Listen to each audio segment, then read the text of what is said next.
제목은 이렇게 달아봤고요. 결국 치료제보다 백신. 그래서 백신 시장에 대해서 좀 먼저 설명을 드릴게요. 백신이란 뭐 정의, 용어, 그리고 시장 발전 과정, 뭐 배경 지식으로서 좀 알아두시면 좋을 것 같고요.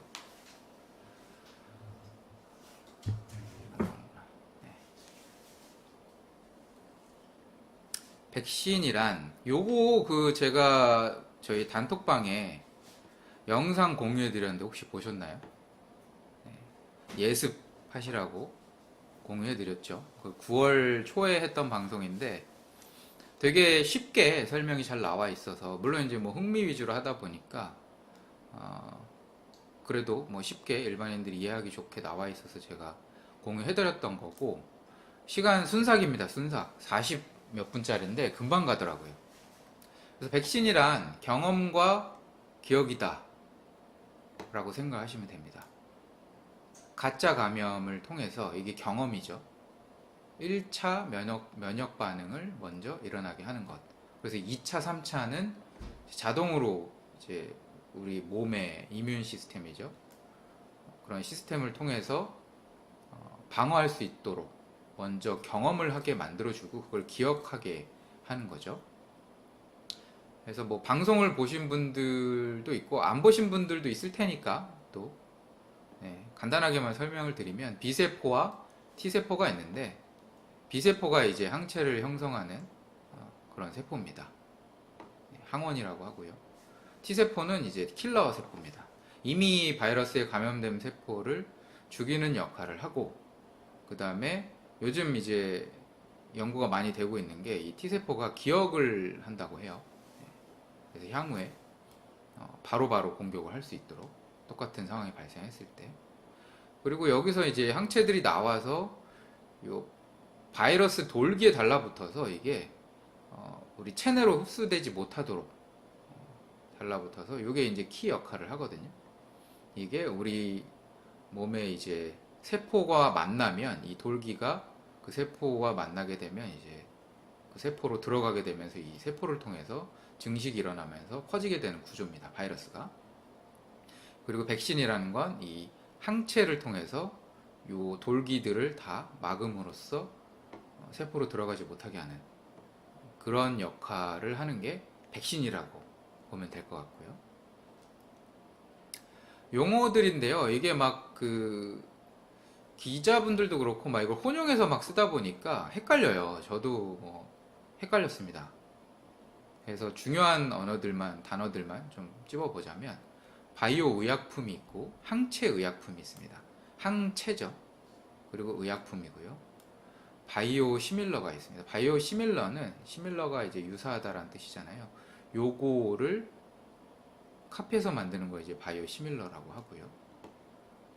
그리고 의약품 위탁 개발 생산, 이게 CMO라고 하면 이제 위탁 생산이고, 디벨롭이 들어가면 개발까지 해서 이제 위탁 개발 생산이라고 하는데요.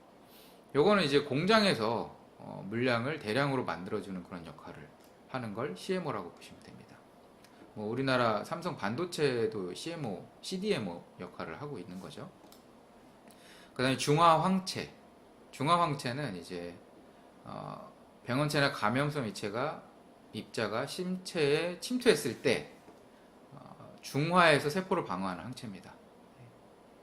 그렇게 보시면 되고, 이 중화 황체를 통해서 또 항체 의약품을 만들기도 하고요. 이걸 왜 구분을 해야 되냐면, 질문을 드려볼게요. 저도 헷갈렸고 많이들 헷갈리십니다. 삼성바이오로직스 어디에 해당할까요? 삼성바이오로직스는 의약품 위탁 개발 생산하는 CDMO 업체입니다. 그래서 이 용어를 알아야 돼요.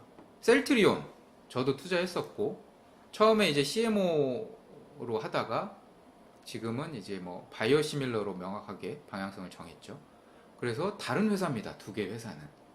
셀트리온과 삼성 바이오로직스는 다른 회사다.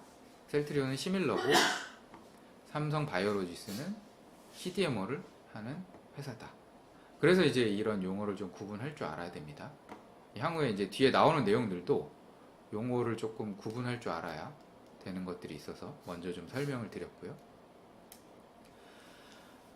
백신 산업에 대한 그런 역사를 좀 아셔야 될 것 같아요. 네, 배경 지식으로. 백신은 그동안 대표적인 기피 산업이었습니다. 아무도 안 하려고 그랬어요. 왜냐? 비용이 너무 많이 들어. 그 다음에 장기간 소요가 됩니다. 그렇게 고비용과 장기간 개발을 했는데 수익성은 또 안 나와. 그렇다 보니까 기피 산업이었어요. 실제로 1967년부터 2002년까지 미국에서만 37개 백신 업체들이 10개로 감소됐습니다. 뭐 파산하기도 하고 인수합병이 되기도 하고. 그래서 제약업계는 백신 분야를 등한시했어요. 돈이 안 되니까. 당연하죠. 뭐 자선사업 하는 거 아니잖아요. 실제로 그래서 빅5, 빅파마 5 중에 한 곳이었던 노바티스는 그냥 2014년도에 매각해버렸어요. 백신 사업부를. 이게 이제 GSK의 인수가 됐죠. 그러면서 백신 사업은 빅4만 남게 되었다. 이 빅4가 백신만 하는 게 아니고요. 빅파마입니다. 그러니까 제약 회사들이 백신을 같이 곁다리로 하는 거죠. 규모가 큰 회사들이 할 수밖에 없는 그런 산업이 백신 산업이었어요. 왜냐하면 고비용이고 장기간 개발, 연구 개발을 해야 되고 수익성은 떨어지니까.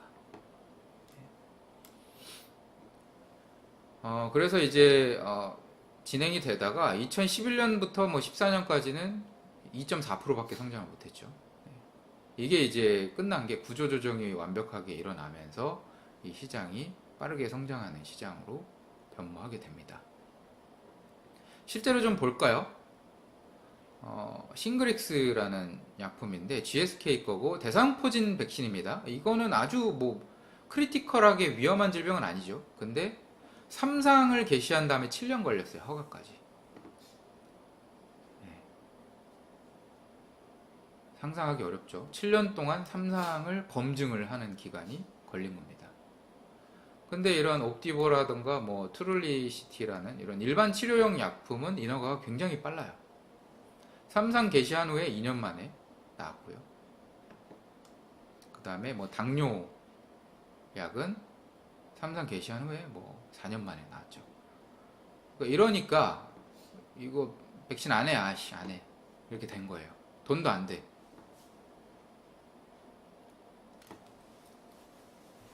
근데 2009년도 신종플루 발생한 것이 조금 어떻게 보면 변곡점 역할을 했습니다. 여기 보시면 2009년도에 신종플루가 발생하면서 백신 산업이 급격하게 매출이 한번 점프를 하죠. 물론 그때부터 이제 쭉 지지부진했어요. 2.4% 연간. 이렇게 하다가 언제부터 또 뛰어요? 이때부터 또 뛰죠. 2015년부터. 그게 왜 그러냐? 경제성을 확보하게 되고 패스트트랙 적용으로 이제 고효율의 백신 시장이 탄생하게 됩니다. 그동안 이제 인수합병을 통해서 혹은 파산을 통해서 구조조정도 일어났죠. 이미 2015년도부터 연평균 7.3%를 기록하면서 고성장합니다. 그게 첫 번째가 이제 프리미엄 백신의 성공 사례가 있었고요. 프리미엄 백신이라 하면 이제 뭔가 예방적인 차원에서 맞는 그런 백신을 말하는 거죠. 좀 비용을 많이 주더라도. 그게 이제 대표적인 게 머크의 자궁경부암 백신, 가다실. 요게 기존 4가 백신에서 9가로 이제 확대되면서 시장이 갑자기 확 커집니다. 요게 자궁경부암을 예방하는 거죠. 요즘에 뭐 남자들도 맞죠. 이거 9가, 4가 이거는 이제 4종류, 9종류라는 거예요. 이거 커버리지. 바이러스를 4개에서 9개로 늘리면서 시장이 확 커진 거예요. 그런 프리미엄 백신의 성공 사례가 첫 번째로 나왔고요. 그 다음에 아주반트라고 하는데 이제 첨가물입니다. 뭐 첨가제라고 생각을 하면 돼요. GSK의 대상포진 백신 싱그릭스죠. 싱그릭스 같은 경우에는 요 첨가제를 첨가해가지고 후발주자임에도 더 높은 점유율을 차지하게 돼요. 그러니까 이게 약간 첨가제를 넣으면서 이 효율성이나 이런 성능이 확 좋아지니까 또 시장이 확 커진 거죠. 그런 두 번째가 있었고요. 그리고 마지막으로는 이제 패스트 트랙을 적용하면서 백신 개발이 단축이 됩니다. 이게 너무 오래 걸리다 보니까 이게 아마 배경이 있어요. 뒤에서 또 보여드리겠지만 일반 제약 시장이 침체라기보다 정체가 되다 보니까 다른 먹을거리를 찾아야 되는데 다른 먹을거리를 이제 백신 시장에서 찾은 거죠. 그러면서 뭐 정부의 로비도 하고 뭐 다양한 활동을 했겠죠. 빨리 개발할 수 있도록 좀 허가를 빨리 내줘라. 뭐 이런 걸 통해서 실제로 개발 단축이 일어나게 됩니다. 여기 보시면 뭐 6개월 만에 허가에 취득한 성공 사례가 생기게 되죠. 그러면서 너도 나도 이제 백신 시장에 뛰어들기 시작하게 됩니다. 실제로 보시면 11년도에서 14년도까지는 연평균 2.4% 성장하면서 지지부진하다가 그걸 따로 떼놓은 거예요. 아까 그 여러 연도가 다 나와 있던 거에서 15년도부터는 7.3% 급격하게 늘어나기 시작합니다. 빅4 백신 회사들을 합산한 매출 추이고요. 이건 백신만 나타냈을 때입니다. 실제로 블록버스터급 백신이 탄생하게 되는데요. 전체 의약품 시장에서 10위를 차지하게 됩니다. 뭐가? 화이자의 프리베나라는 백신이. 여기 보시면 얘만 백신이라고 돼 있죠. 바이오 의약품 백신. 나머지는 항체. 다 항체입니다. 항체는 주로 치료제입니다. 치료제. 그래서 1위 하는 치료제가 지금 휴미라라는 거죠. 이건 관절염 치료제예요. 우리가 생각하는 뭐 그런 것들보다 이런 관절염 치료제가 훨씬 더 시장이 큽니다. 뭐 암 치료제 이런 것보다. 다 치료제인데 유일하게 프리베나라고 하는 백신이 10위권 안에 들어오면서 블록버스터급 백신이 탄생하게 됩니다. 그러면 뭐 항체하고 백신하고 뭐가 차이가 있느냐? 중화항체도 예방 효과가 있긴 한데 주로 치료 목적으로 씁니다. 보시면 백신은 구성 성분이 항원이고요. 항체를 생산해내는 근본적인 그 세포인 거죠.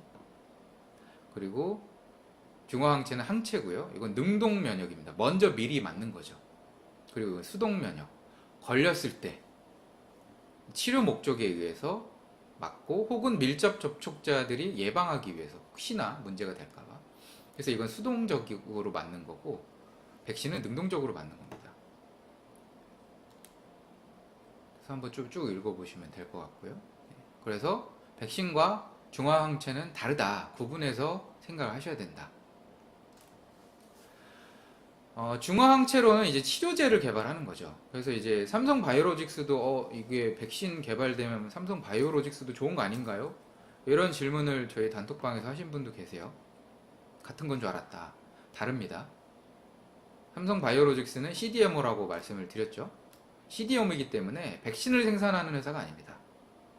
치료제의 원료가 되는 중화항체를 생산할 수 있습니다. 보시면 중화항체 치료제 개발 현황이죠. GSK와 BIR, 여기 어떻게 읽는지 모르겠네. 이 회사 공동 개발한 그 백신에 들어가는 원료 중화항체를 이제 생산하는 계약을 맺은 거고요. 그 다음에 여기 보면 뭐 아스트라제네카도 뭐 중화항체 치료제 개발하고 있는 건가요? 뭐 이렇게 물어보실 수 있는데 이거 두 종류입니다. 두 종류. 얘네 중화항체로 치료제도 만들고 있고요. 그리고 다른 걸로 이제 백신도 또 만들고 있습니다.